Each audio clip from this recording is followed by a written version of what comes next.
30 seconds and then we'll kick off.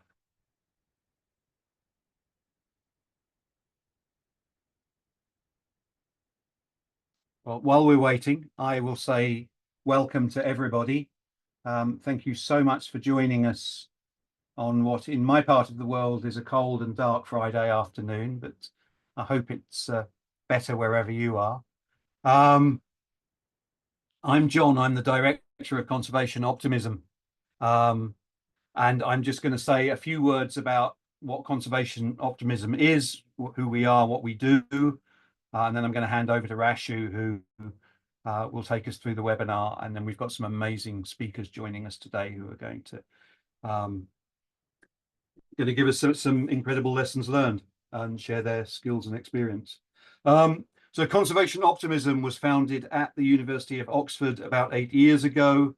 And our mission is to empower and enable and support conservationists in the widest sense. So anybody who's involved in conservation, whether you're professional or amateur, whether you're a trained scientist or an artist or a business person or whatever. But if you're engaged in conservation, then in our world you're a conservationist, and you're our audience. And our mission is to support and enable and empower those people, because we recognize that a lot of the discourse around environmental issues, around the climate crisis, around the biodiversity crisis these days is very, very negative. Drama and negativity and crisis gets hits. It gets responses on news websites. It's what people tune into. We all love a bit of drama. But we know full well that for people who are engaged in conservation, living with that discourse of crisis and emergency and targets that it doesn't look like we can possibly reach, and terrible things that are going to happen if we don't reach those targets, which we probably can't reach anyway. This discourse is at the very best constraining to people. It's often overwhelming. Despair, as our founder and my boss often says, despair is neither an uncommon nor an irrational response. But the trouble with despair is that it holds us back. It robs us of agency. It makes us vulnerable. So conservation optimism was set up to share the news, the very real news, that although the challenge of conservation is great in 2024, it's probably as scientists, probably the greatest and most complex challenge we've ever faced. But we're getting quite good at this. There is a lot, amid all the worry and the concern, there is a lot of success going on. There was a recent meta-study, an analysis of conservation work issued by some people at Oxford and many, many other people around the world, that reviewed an enormous number of conservation interventions and showed that nearly 70% of them had a positive effect. So there's a lot of conservation going on that's working. And there's a lot of amazing people collaborating across the world to try and turn this crisis around and to try and have a really good positive impact for people everywhere. And that's partly what we're going to be hearing about today. We, as a group, we share stories of hope and optimism every week. So if you don't follow us on social media and look at our blogs, we have amazing people writing for us from around the world. Every week, we try and drag up 7 stories of optimism and we share them with everybody to try and remind people that success is happening. We also enable and empower. So we've got a network of 190 approximately conservation organizations around the world who are absolutely fantastic. And we try to share skills and learn from each other, exchange lessons learned, so that we can get better at this as quickly as possible. And that's where these amazing webinars fit in. I haven't heard an uninteresting webinar from Conservation Optimism yet, and we're really looking forward to this afternoon's one. This is all about collaboration, building community, sharing skills, sharing what we've learned, passing it on. And we do other things as well. Keep an eye on our website. We have film festivals and we produce resources and we do anything we can think of really to help support anybody who's working in conservation and possibly suffering under a lack of optimism. On that, I just say thank you all so much for turning up today. We've got a healthy and interested looking audience, and I know we've got a whole bundle of more people who are going to watch the recording afterwards. So this is going to go far and wide. Thank you very much for turning up. Rashu, over to you. Thanks, Zone. Hello, everyone. Welcome again. Before we start, I would like to quickly introduce myself and webinar hosts. And before we do that, while we do that, please feel free to introduce yourself in the chat box with your name, affiliation, and also let us know where you are joining us from. I am Resu Basel, Community Manager within the community team of Conservation Optimism, and I'm very excited about today's webinar entitled Purr-fect Partnership, Creative Outreach for Wildcat Conservation. This is a perfect webinar to end the year 2024. We have Mariam and Andy as our webinar host today. Mariam is a Sustainable Development Engineer with a MPhil in Conservation Leadership from the University of Cambridge and coordinator of Ocelot Working Group. Andy is a freelance illustrator based in Mexico City, and she recently completed an MA in Children's Book Illustration from Cambridge School of Art. Isabel could not join us today, unfortunately, but she is also a part of this work, which I'm sure Mariam and Andy will talk about. While I'm very excited to hear more about storytelling and interdisciplinary collaboration in conservation, I have a quick note before handing this platform to our speakers. The webinar is being recorded, as you already might know. And please keep yourself muted and turn your video off if possible, so that there are less distractions during the webinar. And there is around 15 minutes Q&A session, so get ready with lots of questions. All right, without further ado, I want to hand over this platform to our wonderful speakers. Thank you so much, John and Reshu, and everybody who joined today. I'm going to start by sharing my screen. And yes, as Reshu mentioned, Isabel was not able to join us today because she's on the field doing conservation. And however, we will try to keep things up. And well, thank you for joining the Purr-fect partnership. As you might notice, we are cat people here, and he's also a dog person, but we don't talk about that.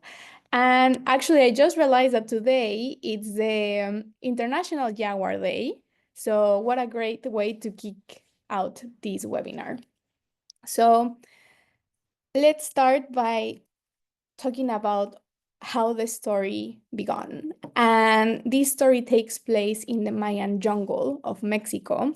So if you're not familiar, the Mayan jungle is the second biggest tropical forest in the Americas after the Amazon.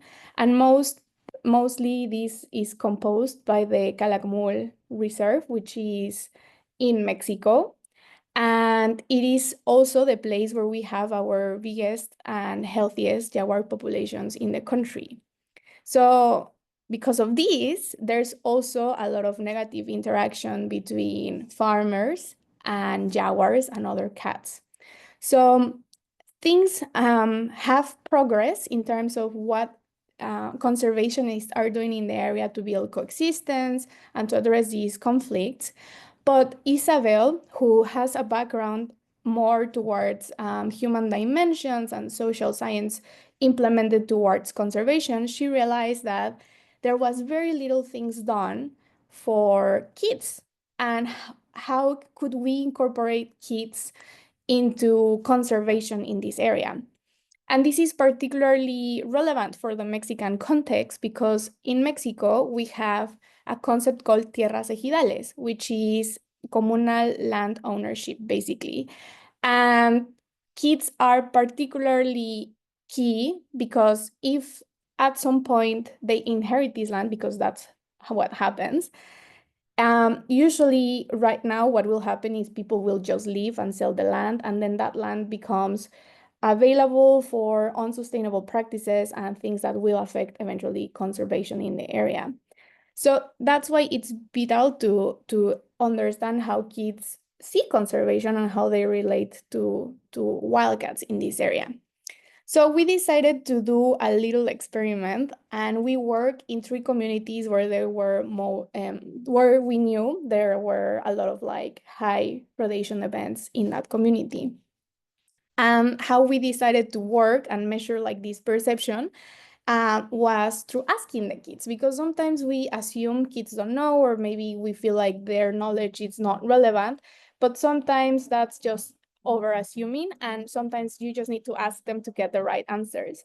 So we created 2 or 3, I can't remember because this was in 2019, but we decided to implement several workshops where we first started with some icebreakers, some activities. You will see, you can see me here trying to pretend that I'm not melting with the humidity. And we work with a lot of primary schools, and we had like this blanket consent from the primary schools for us to work with the kids. And the way that we asked for the information was basically asking the kids questions like what animals live near where you live, or which animals in the jungle near your house scare you the most, or how does the jaguar look, and what does the jaguar eat. We asked them these 4 questions, and the way that they have to answer was by drawing the answers to these questions. And actually, what we came up with the results was super, super interesting. First of all, they identified like more than 59 species, but it was very interesting to see that a lot of the species that they identified were not native or even distributed in the Americas, which is very shocking, as they were very easily able to identify giraffes and wolves and, you know, tigers, and they didn't mention like that many local fauna. And this is very shocking for us because Mexico, I don't know if you know it, but it's the 5th most biodiverse country in the world. We have the number 3 place on mammal species. We have more mammal species than the whole African continent. And we are number 2 on reptile species as well. And it is very shocking to see more familiarity with African mammals and with, you know, the native Mexican mammals.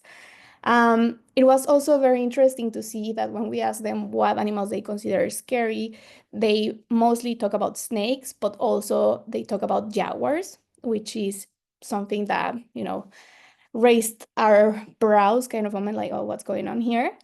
And when we were figuring out how they perceive the jaguar physically, we noticed like there's a lot of like maybe misconceptions, but also we've noticed that there was like a way of portraying them where you could see the fangs all the time out or the claws all the time out.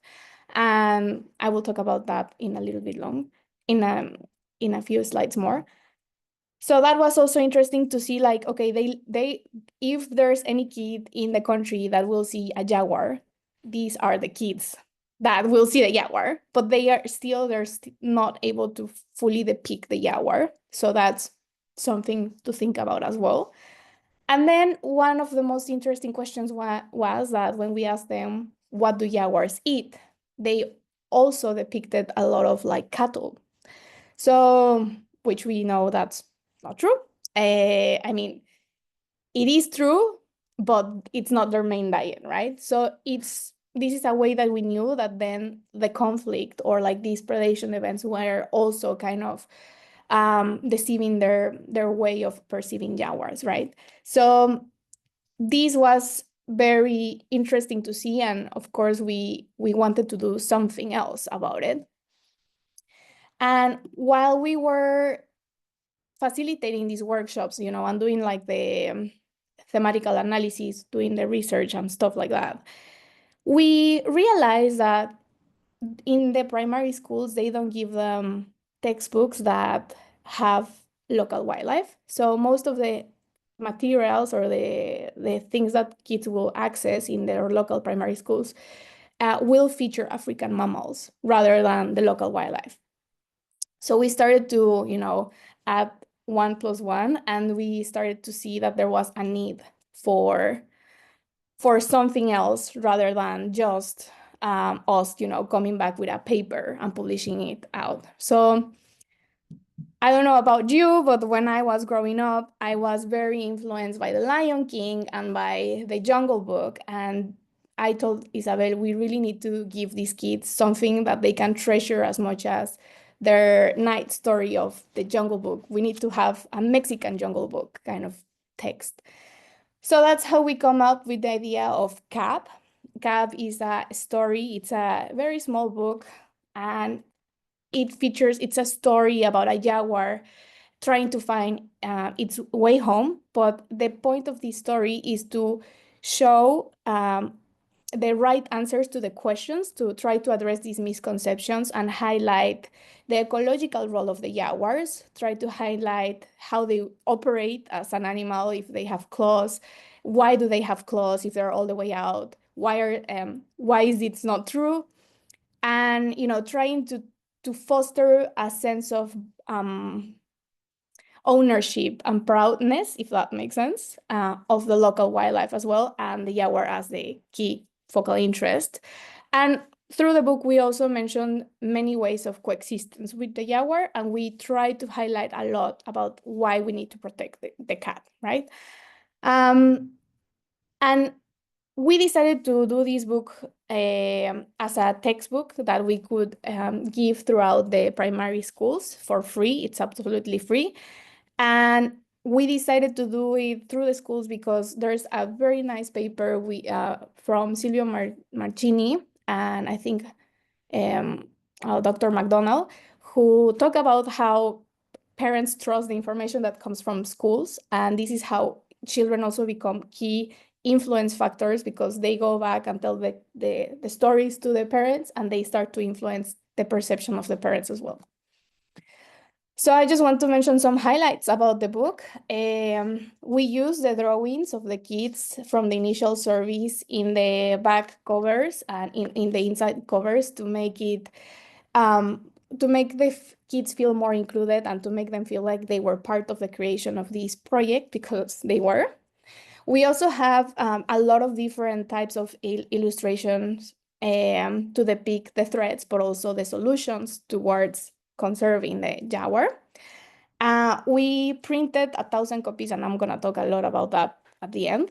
And we were giving workshops to give these books back to the kids who help us do the workshops. And all the book was designed by a female team, which for us was very important, because one of the most interesting stories that I heard when we were giving the books to the kids were like, oh, this is the first time that I see a woman, a biologist woman doing like something like that. So it's very cool to hear that back from the kids inside a community. And we collaborated with 2 Mexican illustrators and 1 storyteller to design the story. So this was, again, in 2019, and this was great.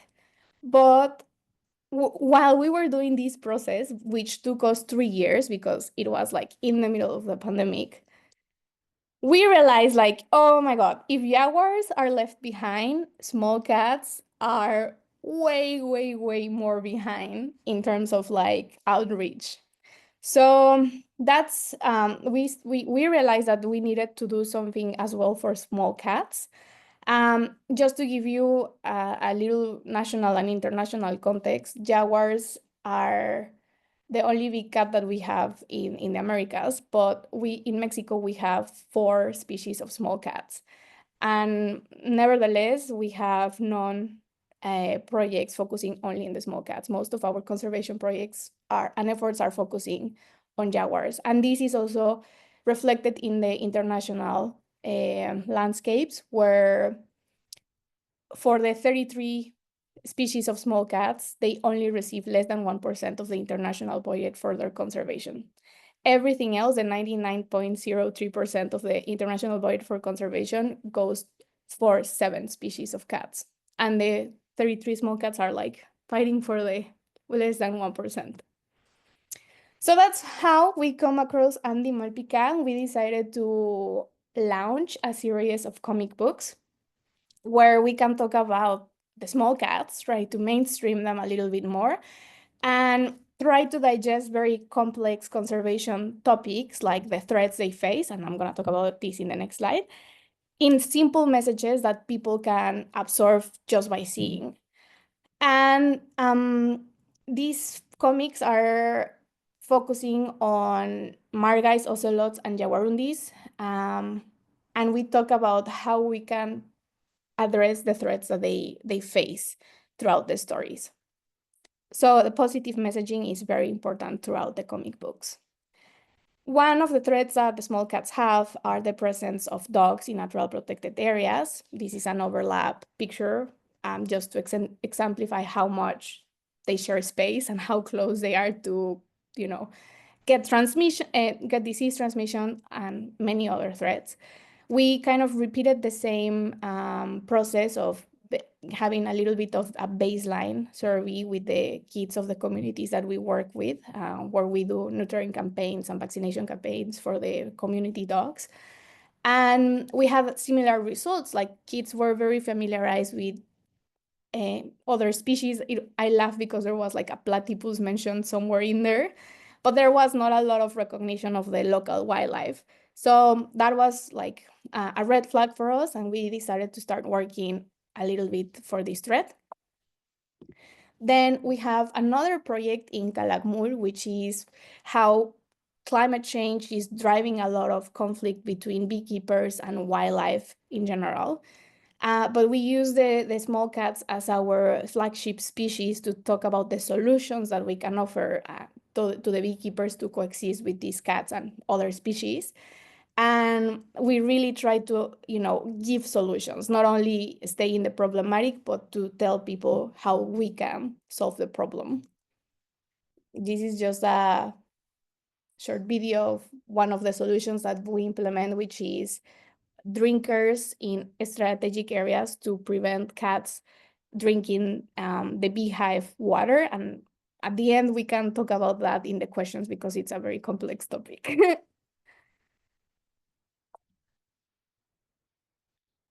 And then we are also addressing the problem of retaliatory killing of small cats when they eat poultry.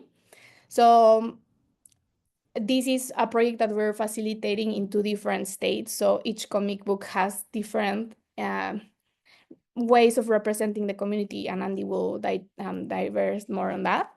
But we really wanted to make sure that we don't come out just with the cats being like the victims here. We also want to address like how people feels about this conflict and then presenting a solution about it. So, okay, over to you, Andy, for the super cool backstory of the comics. Okay. Hold on just 1 second.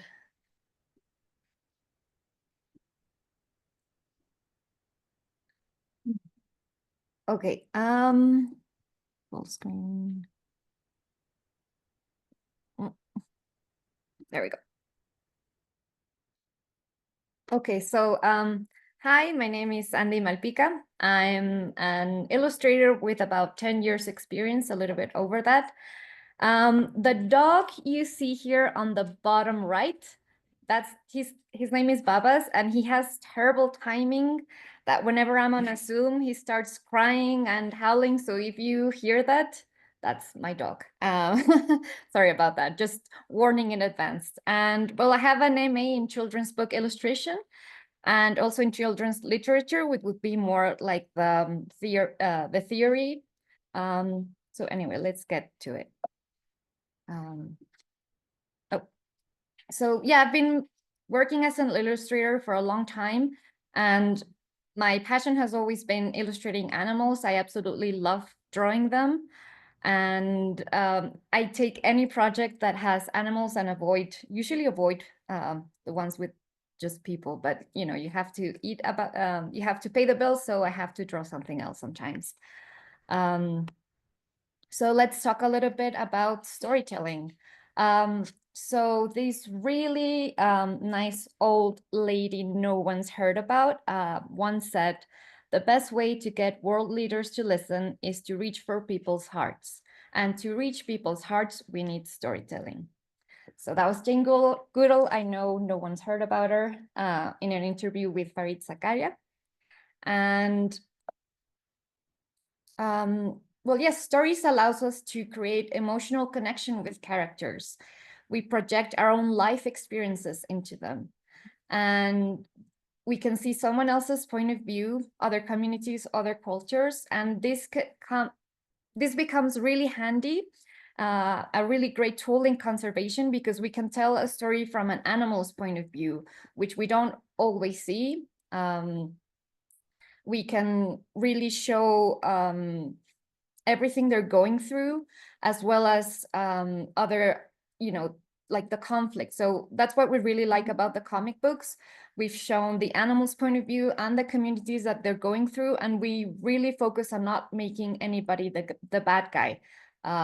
It's kind of like therapy. We just really work on seeing all the points of view and just trying to reach a solution.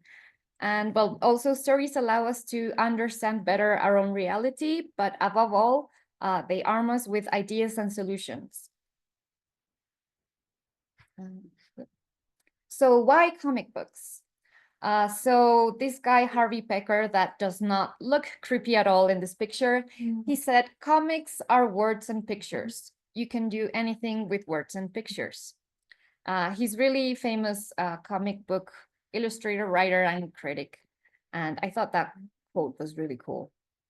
So in a nutshell, comic books are awesome. So Jacqueline Dassinger, she's got this book about girls and their comics, but she also defines them as a complete artwork, since comics blend harmoniously literature and the art, the visual with the text, to create something that is much more than the two parts alone. And so again, in a nutshell, comic books are awesome. Now there's this new term called visual literacy, which was introduced by Nick Susanes, and he was insane to do his Columbia thesis in a comic book format. And so in it, he draws attention to how traditionally we have given words preference as proper mode of explanation, and images have been considered as a mere support for the written word. So in his thesis, he basically goes through visual metaphors and challenges this notion by stating that the visual provides expression where words fail. And I picked just this image from Unflattening, because I really like it that it's part of the thesis. We're not going to get into it very much, but I like how he's showing the dog and he's describing things. And then at the bottom, we see like the dog's point of view, and he's smelling a tree, but we can see all the image, all the information the dog gets from smelling. So I think it's a really great way.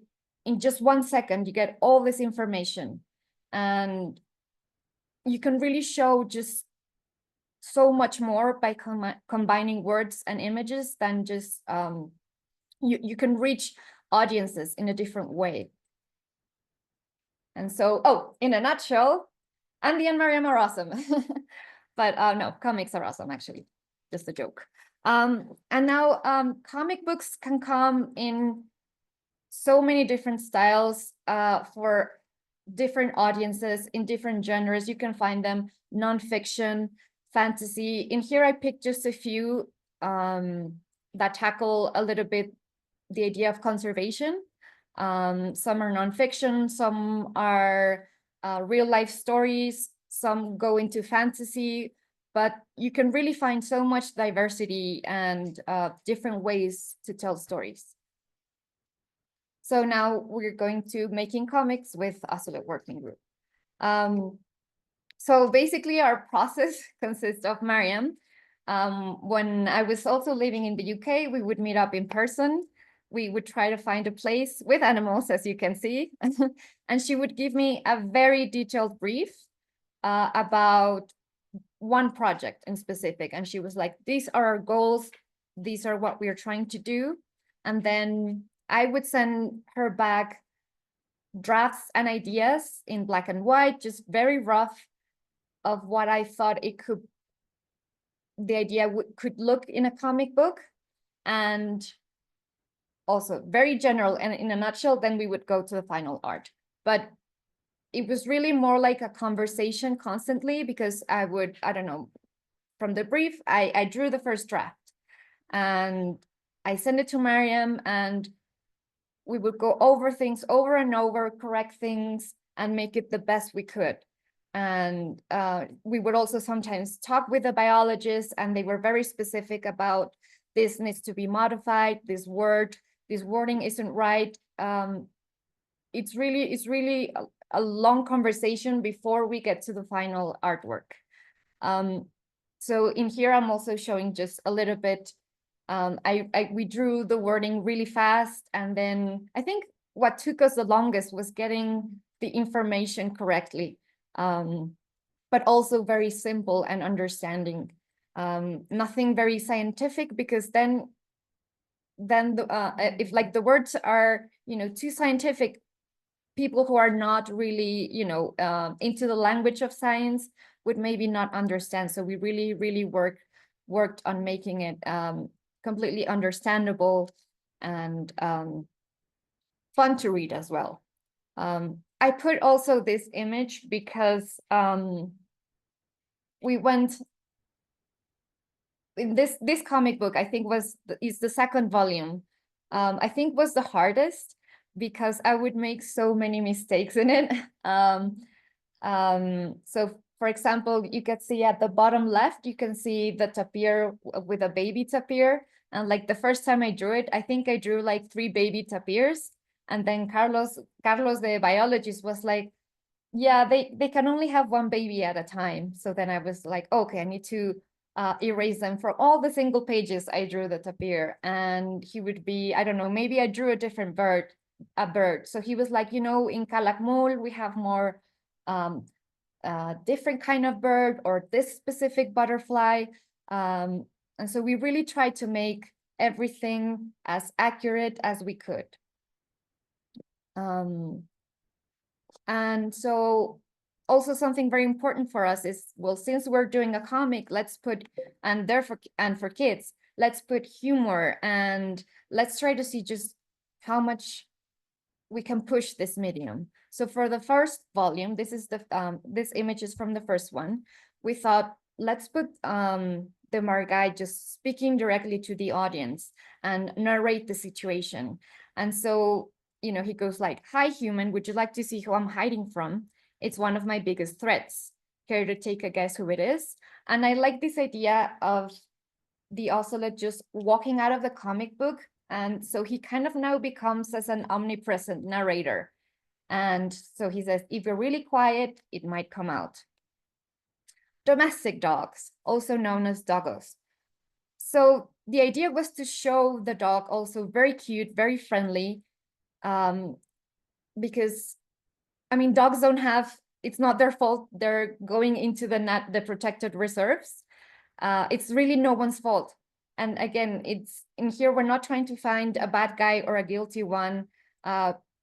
We're just trying to show the conflict and how to coexist together. So it was important for us that no one was shown as the bad guy. And so obviously, sometimes the dogs transmit diseases or hunt the cat. So he's not his favorite thing. He's not his favorite animal to see, but we keep going through the narration. And basically the dog's kind of following the white butterfly and wandering into the natural reserve.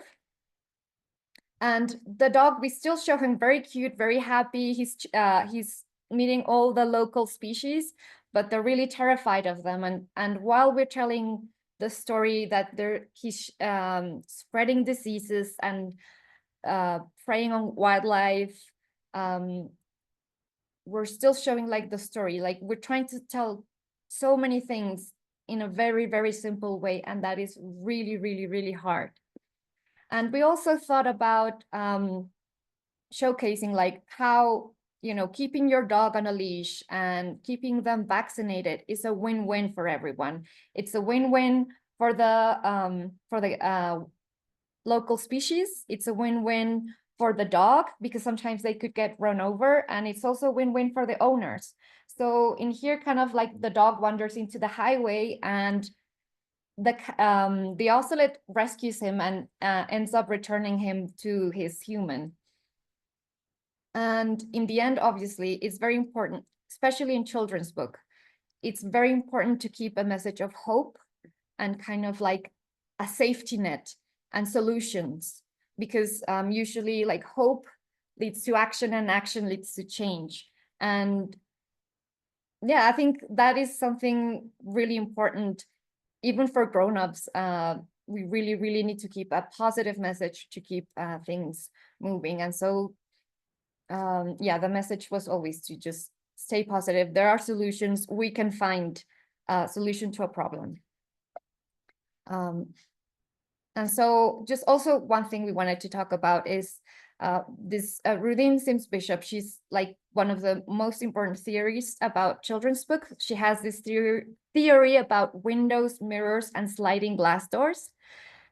She said, books are sometimes windows, offering views of worlds that may be real or imagined, familiar or strange.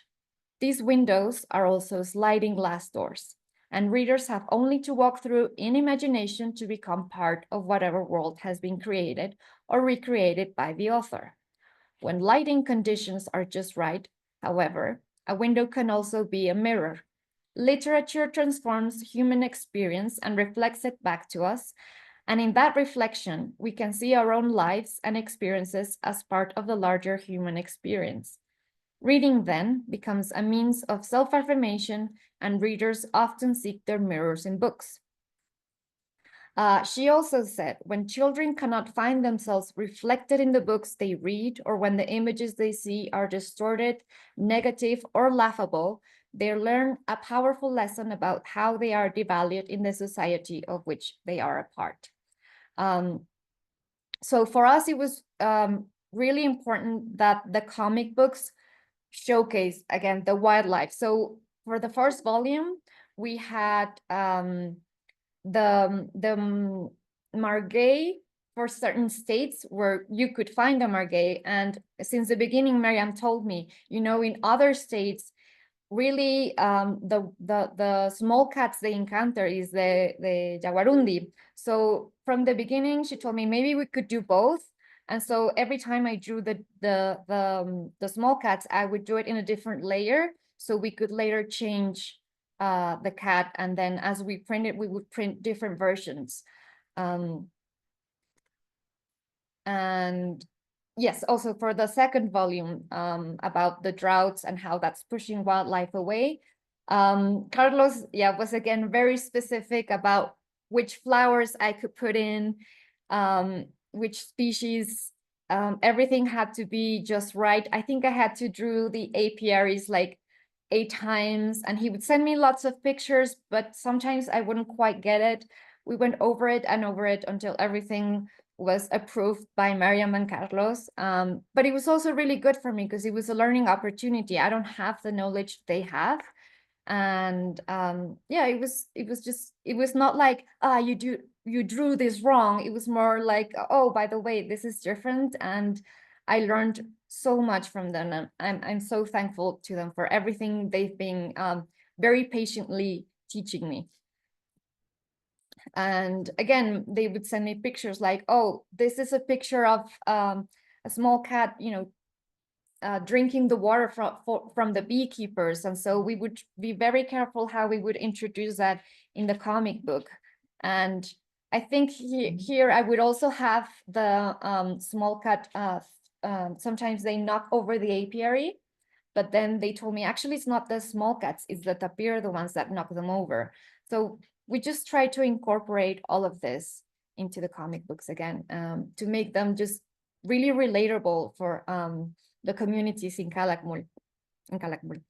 And then also we wanted to showcase, make the communities the protagonist, because the solution, they're the ones that actually are keeping the natural reservations, they're keeping them safe, and it's important to show them as the protagonists. So for the one with Calakmul, it's just a few kids that are showing like the cat, like, oh, look, there are this solution where we can both still live and coexist. And so, for example, for our third volume about the chicken coops, again, they would send me lots of references, show me the people. If I can, sometimes I go visit the villages and the communities with them, but sometimes that's not possible. So of course, they just send me lots of references. And for example, for this one, we begin also from the Jaguarundi's point of view. Sorry, we don't have this one in English yet, but he basically says, I'm starving. I can't find any food or any prey since that day, since the attack. And I find chickens and they're all trapped and they're not as skillful as animals in the jungle. And so the next day we caught two, the villagers finding all the chickens dead in the chicken coop. And Mariam, this actually happened, and Mariam sent me all these very gory pictures of all the chickens dead. And I was like, what is this? What's happening? But it was something very important that we showed because it's the reality. Obviously, we're not going to make it super gory, but we really want to show all that drama, and also that the cat is hungry and he's been injured. And so because they live close to each other, there can be conflict. And it was also important, again, to show them how they're the protagonist. They find us, the community finds the solution. In this one, we also want to show community. And basically, this kid goes and convinces the town to build stronger chicken coops, and they all do it together. And well, yes, so far now we have 3 volumes, one with an alternate version. And it's been really, really a great experience to make. And I think we've had a really, really good response from kids. So now back to Mariam. Thank you. I'm gonna share my screen. Isn't she awesome? Okay. Well, I'll go back. I'll go back to her in a second. Just to conclude and get to the questions. Okay, so far we have been able to deliver 1,000 printed copies of Kaab in the communities that we work with in Calakmul. And also we have distributed 6,000 copies of the comic books, which is way more than we expected. And we have distributed them in 4 different states, so that what Andy was mentioning about making them context specific, it's really important for us because we do tweaks and, you know, when we send it to different states. And also, the comic books have been great on helping us digest these messages into very visual images, because we have had feedback of people. We work in very remote areas. Sometimes the people that we work with don't know how to read.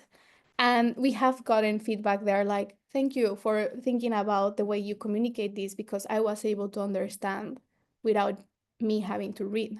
So that for me, that was like, I'm done, my work is done, this is beautiful. And that's one of the most important results that we have so far. Also, the books are free to download. I will show you where you can download them. We want people and conservationists to use these books because Mariam and Andy are not going to save the small cats by themselves or the jaguars. So we're inviting any conservationist that wants to use the books. They can do it for free. They can download them. And even in the back end of the comics, you can replace these logos and use your own logo because you're paying for the impressions, so for the printing, so you can, you know, make it your own. And we are also trying to do them in 3 different languages because we have been asked to have English versions for some people that just loves the books, and we have also done some copies in Portuguese, and of course they're all available in Spanish because Mexico. Okay, so where you can download them, it's in this website. So we have one specific website for Kaab, which is coexistirconfelinos.mx/Kaab. And in the Ocelot working group weeks, in the resources page, you can find them. They're all there for download. And of course, because I'm an engineer, I'm obsessed with measuring stuff. So for us, it is also now a point of, okay, we have done this, but how are we measuring the impact? And for us, it's very clear that there is an impact. We see it. It's very tangible. It's very, it's undeniable. And however, how do you present this report to a donor, right? Because sometimes they're not happy with just some success stories. They want more quantitative stuff. So I've just come out with this very helpful tool. Maybe it will be helpful for you as well, which is called narrative assessment. And it has a whole methodology that you can explore and get more information about it in this website, narrativeassessment.org. I'm still understanding it, but it's very helpful because it teaches you the proper methodology to assess how your advocacy strategy is impacting the outcomes that you have produced, right? And it teaches you to do it in an unbiased way, so you won't be, putting your own positionality or your own biases on the assessment of the results. So if you have some time, go and check this out. It's very complete. There's videos, there's manuals, and we are gonna start piloting this tool in our projects in Mexico next year. So let's see how it goes. And I wanted to show this video. I don't know if it has sound or not, but it has very dramatic music. But this is, imagine dramatic music. This is us giving the comic books out and the Jaguar book out as well in a workshop that we produced in Calakmul.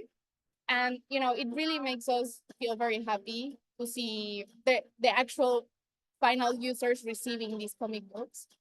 And, I feel like if you could hear the music, you will feel the feeling. But this is us trying to showcase what we do. And also it's very cool because we get to feel like superstars because the kids ask us to sign the comic books or the books. And it's a very fulfilling experience.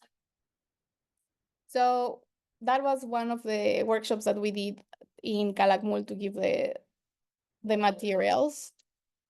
And some final notes for everybody. Okay, so of course, it's hard sometimes to work with kids because we are animal people, and even sometimes working with people, it's hard in itself. But I think it's very important for us to see the undeniable importance of including social dimensions and human dimensions into conservation, and kids are a crucial part of it because they are the next generation. And we work with adults to change the present, but we work with kids to change the future and continue the conservation milestones that we have done to have a sustainable future. So that's one of the biggest lessons that we have here.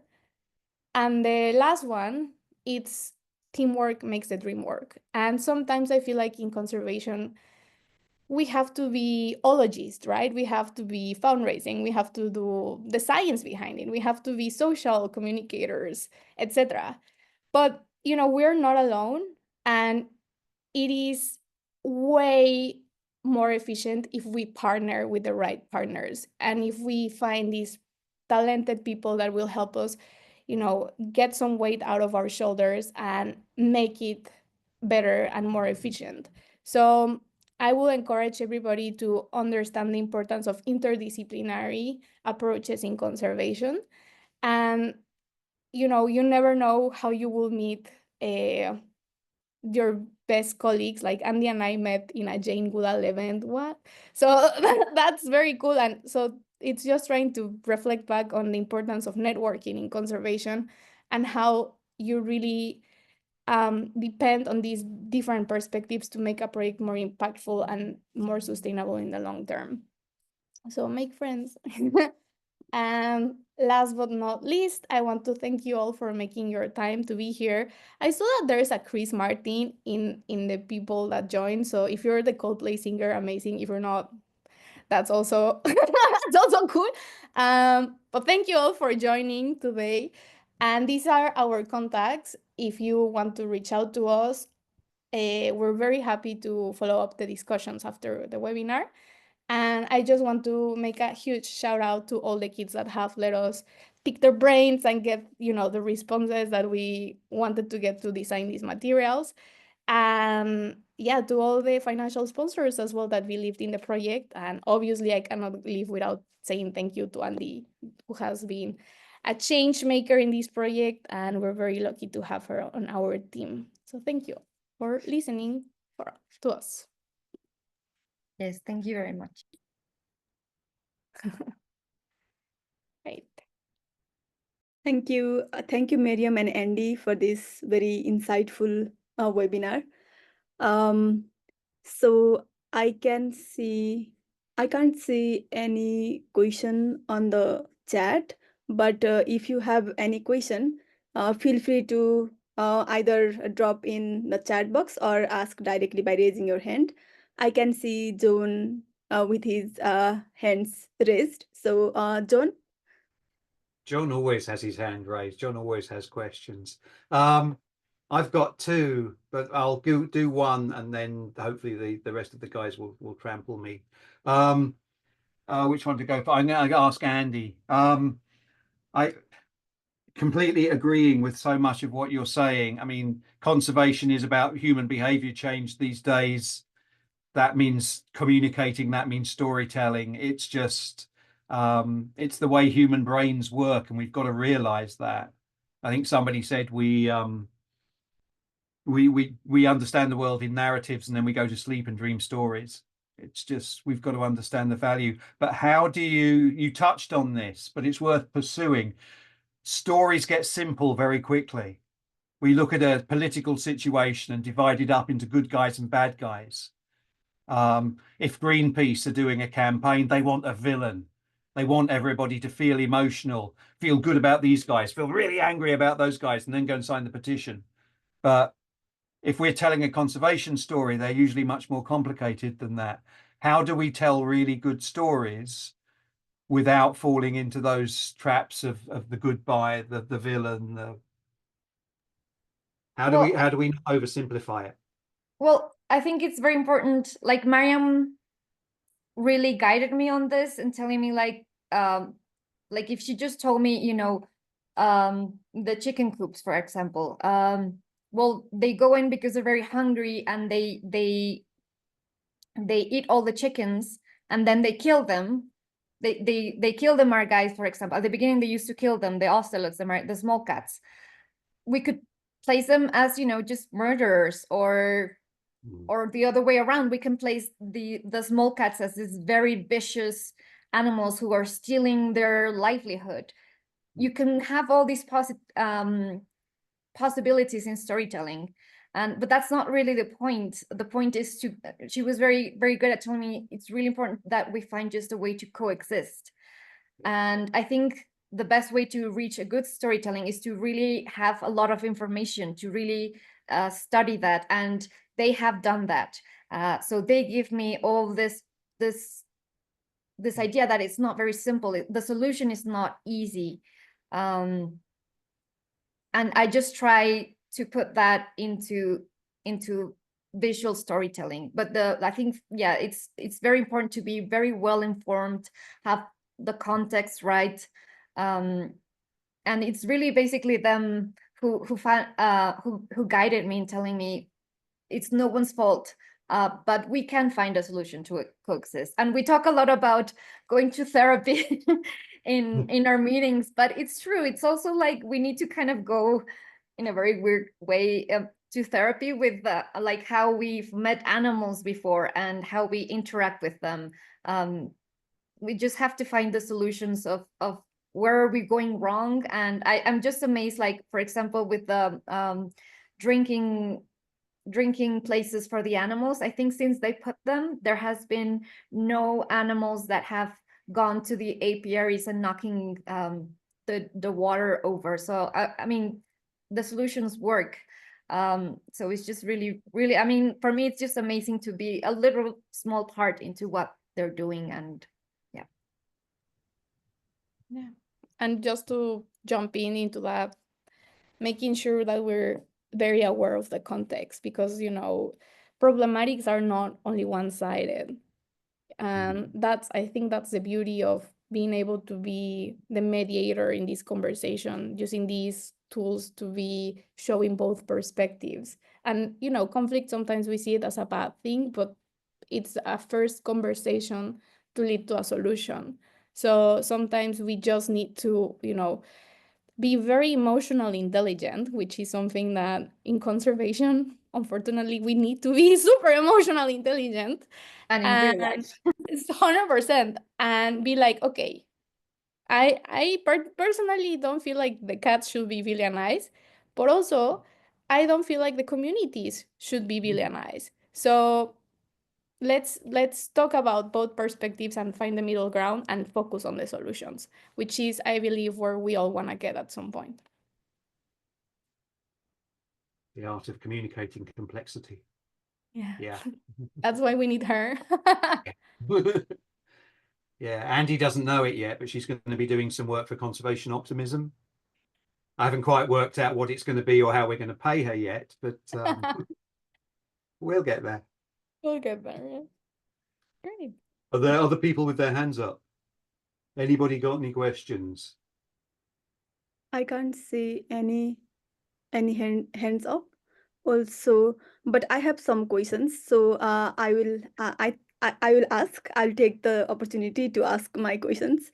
Again, thank you so much for this wonderful webinar, and also I love the illustrations and the way how you had a backstory to create this comic. So really good one. I want to ask about how important do you think it is to consider the details and fun part at the same time, in both in text and also in illustration? So it is a question. It is a question for both of you. And how do you balance that? You go first, Andy. Well, yeah, the details are very important. I think also because they were for a specific community with very specific animals. I mean, the kids also know them sometimes very well. And if we drew, I don't know, you know, like the Margay and the Jaguarundi, that we made the different versions. I thought that was really key into showing interest in them. You know, that it's for them and that they are important. It's important to show just those little details show how much like, I don't know, just everything is important. And also like how Carlos was very tough on me with like, that's not the plants that you can find in Calakmul. Was very, very important because he's a biologist. And if you show the comic book and they're like, this isn't here, they're not going to believe it, and it's going to kind of like lose all the magic and all the charm. So I think I mean he gave me a tough time. I had to redraw things a lot, but it was very important, and otherwise the magic just kind of won't happen. We really need to the more specifics that are in the background. You're not like, oh, that's the flower. You don't see it. You just kind of go over it in the background, but those little details are what build the magic, that that is their home. That is the story of that specific place. Well, at least in my point of view. And for me, I mean, communication, it's all about making people feel. So I remember, again, I'm an engineer, so I remember that when I was looking at calculus number 5 or something, I was like sleeping in my lectures. But one day, one professor started talking about like how can you use that for saving animals, and I was like, I'm interested. So framing is very important. And you know, in this journey of conservation, I realized that sometimes we take things too serious and there's no space for failure. And that tension also creates a lot of pressure on how we make things super specific and super important. Like we have to be perfect. But in reality, nobody puts attention when something is like that perfect. We need to make people feel. And one way to break that wall and build that connection is through comedy. And there's a lot of theory about how to do comedic, how to break a good joke, for instance. The baseline of stand-up comedy is like there's a problem, there's a superation, and then there's a comedy. So that's a little bit how we do storytelling. You talk about the problem, then there's a solution with time, and then there's a joke. And that kind of little tweaks and pieces over there makes the audience engage. And kids, they like to feel, and they pay attention when you're like connecting with them through humor, right? So this is a very good tool that we use a lot. And we realize that adults also like this, and it's just a way of connecting with them and showing yourself in a more vulnerable position where you can connect with your audience. And yeah, I think that's very important when we're talking in conservation, to make a space for comedy, because could be a depressing topic, but it's not I mean, we still need to engage, right? So how we can make it engaging enough, we use the tools that we can. Yeah, and it also, I think also the speaking on humor, it doesn't make it feel so much like a lecture that sometimes people associate with a lecture, like, oh, we're just gonna, hear things about how things should be. And so just giving it humor, giving it storytelling just makes it so much more amenable. And also for us, it's fun. Like when we're going through the drafts and we're like, oh, maybe we could add this, or we have fun in it. And for me, at least as an illustrator, the point is to also have fun. And I think when we relax and just play with it, also like kids, with what we're doing with the comic book, is when the like the best comedy and the best relatable stories happen. And so yeah, really, I think I've been very lucky with the teams. They're very open to my jokes. They're very open to how we're trying to tell things. And so it's been a really, really good just workflow. Thank you so much. We've overrun by 5 minutes, so we should probably draw things to a close. Rashu, shall I wrap up very quickly? Yes, Just to say sure. thank you to everybody for coming. This has been recorded, so it will go online. This has been the last webinar before the holidays at the end of the year. Wherever you are, we hope you have an amazing holidays and come back and talk to us again in the new year, when we'll be doing more webinars and more 7 stories and more of everything that Conservation Optimism does. If you're a conservation organization and you're not a member of the Conservation Now network, we'd love to welcome you. If you're an individual and you're not signed up to us, please come and sign up, and we'd love to welcome you again. And thank you for coming today. I'll ask Andy and Mariam to stay on for a few minutes if you've got time. And to everybody else, thank you so much for coming. We'll see you next time, and keep very well until then. Cheerio.